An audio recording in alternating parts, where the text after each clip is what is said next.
الحمدللہ، اللہ کا لاکھ لاکھ شکر ہے کہ جس نے اپنی یاد کی توفیق اور موقع فراہم کیا۔ لاکھوں اور کروڑوں درود حضرت محمد مصطفیٰ احمد مجتبیٰ حبیب کبریاء امام الانبیاء خاتم النبیین صلی اللہ علیہ وآلہ وسلم کی ذات پر کہ جن کے طفیل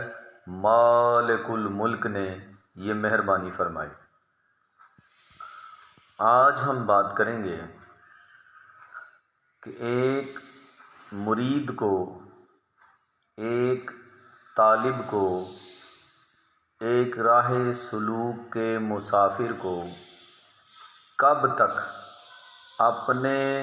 پیر کی، اپنے مرشد کی صحبت میں رہنا چاہیے۔ اس ضمن میں جو سب سے بہتر بات ہے وہ یہ ہے کہ مرید کو کسی بھی صورت اور کسی بھی لمحے جو اسے میسر آ جائیں اپنے پیر کی صحبت کو ترک نہیں کرنا چاہیے۔ جتنا وقت آپ کو مل جائے اسے غنیمت جانیں اور اسے اپنے پیر کی صحبت میں گزار کر فخر محسوس کریں، کیونکہ پیر ہی وہ زینہ ہے، پیر ہی وہ راستہ ہے، مرشد کی ذات ہی وہ ذات ہے جو آپ کو آپ کی منزل مقصود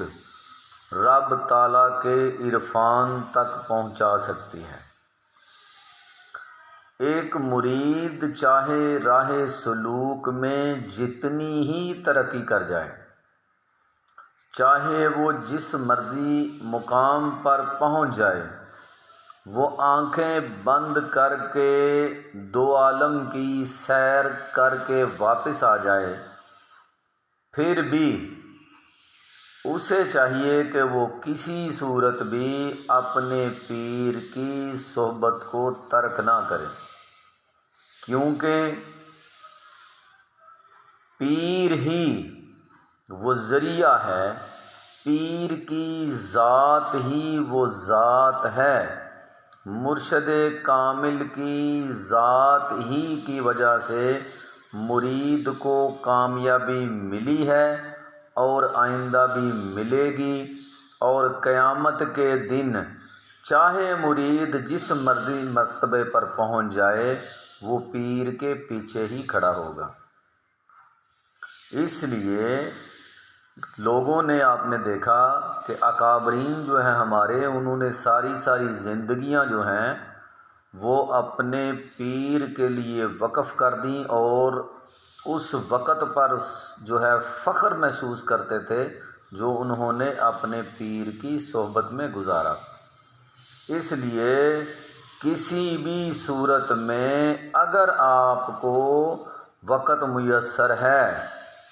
تو پھر آپ اس وقت کا صحیح مصرف جو ہے وہ اپنے پیر کی صحبت میں رہ کر گزار سکتے ہیں۔ یہی سب سے اچھا وقت ہوگا آپ کے لیے جو آپ نے اپنے پیر کے پاس گزارا، ان کی صحبت میں گزارا۔ جیسے کہ کائنات کے سب سے بڑے پیر جو ہیں وہ حضرت محمد مصطفیٰ احمد مجتبیٰ صلی اللہ علیہ وآلہ وسلم ہیں، اور ان کے جو مرید ہیں، جو صحابہ ہیں، وہ سب سے کامل مرید ہیں۔ تو آپ کی صحبت میں رہنا جو ہے وہ صحابہ کرام ترجیح دیتے تھے، اور پھر ان کی زندگیاں اگر آپ دیکھیں تو ہر ایک جو ہے ہر لمحہ اپنا رسول کریم صلی اللہ علیہ وآلہ وسلم کی صحبت میں گزارنا پسند فرماتے تھے، اور وہاں وہ آپ کے پاس وقت گزارتے تھے۔ ان کی تقلید کرتے ہوئے ہمیں بھی چاہیے کہ ہم نے جس شخص کا انتخاب کیا ہے، جس شخص کو اپنا مرشد، اپنا ہادی، اپنا رہنما، اپنا پیر جو ہے وہ منتخب کیا ہے، ہمیں بھی چاہیے کہ اس کی ذات پر جو انوار و تجلیات رب تعالیٰ کی طرف سے ہو رہی ہیں، انہیں اپنے جسم اور اپنی روح اور اپنے دل تک